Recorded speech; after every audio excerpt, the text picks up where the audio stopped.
Hello ছোট্ট বন্ধুরা, আজকে আমি তোমাদের ক্লাস 5-এর পরিবেশ ও বিজ্ঞান বইয়ের রায়মার্টিনের 8 নম্বর স্কুল সমাধান করে দেখাবো। দেখো, 1-এর দাগ, 2-এর কথায় যে কোনো 5টি প্রশ্নের উত্তর দাও। 1-এর দাগ দেখো, রেশম কীট পালনের জন্য কোন গাছের চাষ করা জরুরি? এটা হবে তুঁত গাছ, তুঁত। 1-2-এর দাগ, স্কোয়াশ কি? না, এটি হচ্ছে পাহাড়ি অঞ্চলের এক প্রকারের ফল। পাহাড়ি অঞ্চলে ফল যা পেঁপের মতো খেতে, যা পেঁপের মতো খেতে। পরেরটা দেখো, ডিভিসি এর পুরো কথাটি লেখো। এটা হচ্ছে ডিভিসি এর পুরো নাম, আমরা এখানে লিখে দিচ্ছি দামোদর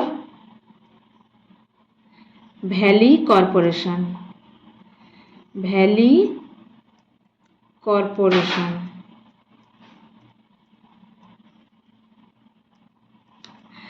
পরের প্রশ্ন দেখো, স্বাধীন ভারতের প্রথম শিক্ষামন্ত্রী কে ছিলেন? এটা হবে আবুল কালাম আজাদ, আবুল কালাম আজাদ। সান্দাকফু পর্বতের উচ্চতা কত? এই প্রশ্নের উত্তরটা হবে 3630 মিটার। কত খ্রিস্টাব্দে ব্রিটিশরা বক্সা দুর্গ দখল করেন? এটা হবে 1860 খ্রিস্টাব্দে, 1860 খ্রিস্টাব্দে। এবার দেখো 2-এর দাগ, শূন্যস্থান পূরণ করো। 2-এর দাগ, বনভূমিতে বসবাসের অধিকার নিয়ে লড়াই করেছিলেন ড্যাশ? এটা হবে বিরসা মুন্ডা, বিরসা মুন্ডা। 2-এর দাগ দেখো, তমলুক শহরের আদি নাম? তাম্রলিপ্ত, তাম্রলিপ্ত। 2-3 দাগ দেখো, বিপ্লবী সূর্য সেন ড্যাশ নামে পরিচিত? এটা হচ্ছে মাস্টারদা, মাস্টারদা। 2-4 দাগ, বীরভূম জেলায় ড্যাশ তাপবিদ্যুৎ কেন্দ্র অবস্থিত? বক্রেশ্বর, বক্রেশ্বর। ড্যাশ জেলা অর্কিডের জন্য বিখ্যাত? এটা হবে কালিম্পং, কালিম্পং। ড্যাশ সালে চালের দাম 4 গুণ হয়েছিল? এটা হবে 1966 সালে। 3-এর দাগ দেখো, সঠিক উত্তরটি নির্বাচন করো। মাটির একটি স্বাভাবিক উপাদান হলো? এটা হবে খ-এর দাগ, গাছের পাতা। পশ্চিমবঙ্গে চা চাষ হয়? এটা হবে গ-এর দাগ, উত্তরের পার্বত্য অঞ্চলে। 3-এর দাগ, রেলের ইঞ্জিন তৈরি হয়? এটা ক-এর দাগ হবে, চিত্তরঞ্জনে। 3-4 দাগ, রবীন্দ্রনাথ ঠাকুরের জন্ম হয়? এটা হবে গ-এর দাগ, 1861 খ্রিস্টাব্দে। 3-5 দাগ, একটি লুপ্তপ্রায় মাছ হলো? এটা হবে ক-এর দাগ, সরপুঁটি। 4-এর দাগ দেখো, প্রদত্ত জেলাগুলির সদর শহর লেখো। পশ্চিম বর্ধমান, পশ্চিম বর্ধমানের সদর শহর হচ্ছে, এইখানে আমি দাগ নম্বর দিয়ে লিখে দিচ্ছি, পশ্চিম বর্ধমানের সদর শহর হচ্ছে আসানসোল, এটা হচ্ছে আসানসোল।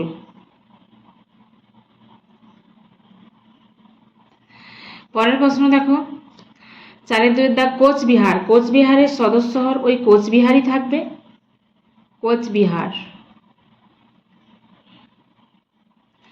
তারপরে দেখো, দক্ষিণ 24 পরগনার সদর শহর হচ্ছে আলিপুর, আলিপুর।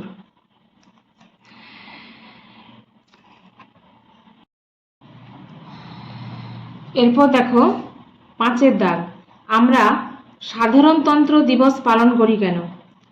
এটা তোমাদের পরিবেশ বইয়ের 93 পেজে রয়েছে। দেখো, এখান থেকে লিখবে তোমরা যে সাধারণতন্ত্র মানে হলো সাধারণ মানুষই দেশ চালাবে, রাজার ছেলে রাজা হবে এমনটি চলবে না। আজ যে সাধারণ লোক সেই পরে ভোটে জিতে সরকারের প্রধান হতে পারে। স্বাধীন দেশটা কেমন করে আমরা চালাবো তার এমন নিয়ম চালু হয়েছিল 1950 সালের 26শে জানুয়ারি। এই তারিখটাই ভারতবর্ষের সাধারণতন্ত্র দিবস। পরের প্রশ্ন দেখো 5-এর 2-একটা, আধুনিক চাষে কি কি পরিবর্তন ঘটেছে তা লেখো। এটা তোমাদের বইয়ে 101 নম্বর পেজে রয়েছে। তোমরা দেখো এখান থেকে লিখবে যে নতুন বীজ এলো, নতুন নতুন সার, পোকা মারার নতুন নতুন বীজ, ডিপ টিউবওয়েল বসলো, গরমের সময় ধান চাষ শুরু হলো, ছোট ছোট ধান গাছ, 3-4 মাসে ধান পেকে যায়, ফলনও বেশি, বছরে 2-3 বার ধান চাষ হলো।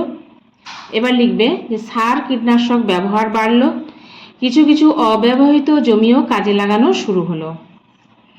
এখান পর্যন্ত লিখবে। পরের প্রশ্ন দেখো 5-এর 3-এর দাগ, লুপ্তপ্রায় মাছগুলিকে আমরা কিভাবে সংরক্ষণ করতে পারি তা লেখো। এটা তোমাদের বইয়ের 116 থেকে 117 দুটো পৃষ্ঠার মধ্যেই রয়েছে। তো তোমরা প্রথমে 116 পৃষ্ঠা থেকে এখান থেকে লিখবে যে বড় ফাঁদির জাল ব্যবহার করে মাছ ধরতে হবে। মাছ ধরো লেখা আছে, তোমরা লিখবে মাছ ধরতে হবে, মৌরলাগুলো যাতে ধরা না পড়ে। তারপরে লিখবে জলের মধ্যে গাছ থাকলে সেখানে কই, খলসে, ন্যাদোস থাকে, বেলে, মাগুর, শিঙিদেরও সেখানে রাখা যায়। এদের জন্য আলাদা পুকুর রাখতে হবে, সেখানে মাছ চাষ করা যাবে না। পরের পয়েন্টে লিখবে যে পঞ্চায়েত 1-2 পুকুরে এভাবে দেশি মাছ সংরক্ষণ করতে পারে। এতটাই। পরের প্রশ্ন দেখো, কীটনাশক ও রাসায়নিক সারের বেশি ব্যবহারে কোন কোন জীববৈচিত্র্য হ্রাস পেতে পারে বলে তোমার মনে হয়। এটা দেখো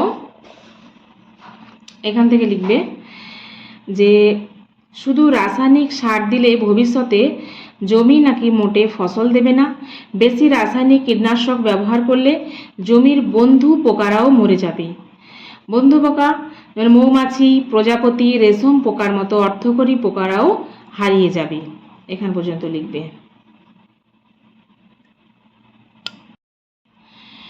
এরপর দেখো 6-এর দাগ, সুন্দরবন অঞ্চলে মানুষদের জীবিকা সম্পর্কে লেখো। এটা তোমাদের পরিবেশ বইয়ের 72 পেজে রয়েছে। দেখো এখান থেকে লিখবে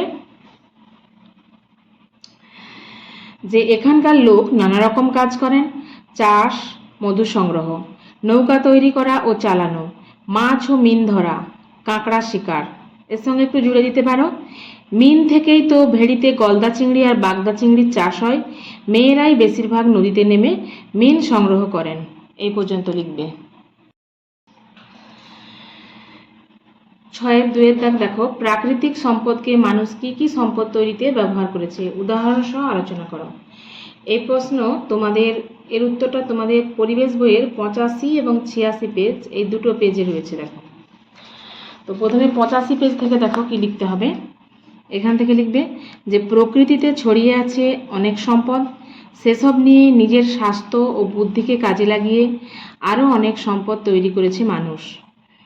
এক সময়ে মানুষ আগুন জ্বালাতে পারত না, তারপরে আগুন জ্বালাতে শিখলো, কিন্তু রান্নার জন্য বাসনপত্র চাই। এরপরে দেখো 86 পেজ থেকে লিখবে পরে কেউ বুদ্ধি করে মাটির কড়া করলো, স্টিলের বাসন, প্রেসার কুকার, আরও কত কি। প্রথম দিকে মানুষ মাটির পাত্রের গায়ে আঁকত, তারপর সেটা পুড়িয়ে শক্ত করে নিত। নানা কিছু আঁকার বিষয় ছিল, মাটি খুঁড়ে তেমন অনেক আঁকা পাত্র পাওয়া গেছে। এরপর দেখো আগে মাটিতে গর্ত করে কাঠের উনুন হতো, তারপর আঁচের উনুন, গ্যাসের উনুন, অনেক রকম ইলেকট্রিকের উনুনও হয়েছে। এখান পর্যন্ত লিখবে। এরপর দেখো 6-এর 3-এর দাগ, তিতুমির ও তার সঙ্গীরা ইংরেজদের বিরুদ্ধে কেন লড়াই করেছিলেন তা ব্যাখ্যা করো। তোমরা এটা পরিবেশ বইয়ের 95 পেজে পেয়ে যাবে। দেখো, এখান থেকে লিখবে যে তিতুমির ও তার সঙ্গীরা ইংরেজ আর তাদের দেশীয় সঙ্গী জমিদারদের অন্যায় ও জুলুমের বিরুদ্ধে লড়াই করেছিলেন। এতটা লিখবে। এবার এখান থেকে লিখবে ইংরেজরা অন্যায়ভাবে চাষের জমি কেড়ে নিয়েছিল, জঙ্গল কেটে ফেলেছিল, রেশম চাষ নষ্ট করতে বাধ্য করেছিল। এর বিরুদ্ধে দাঁড়িয়েছিল অনেক সাধারণ মানুষ। বিরসা মুন্ডা, সিধো কানহু, তিতুমির সবাই ইংরেজদের বিরুদ্ধে লড়াই করেছিলেন। এখান পর্যন্ত লিখবে।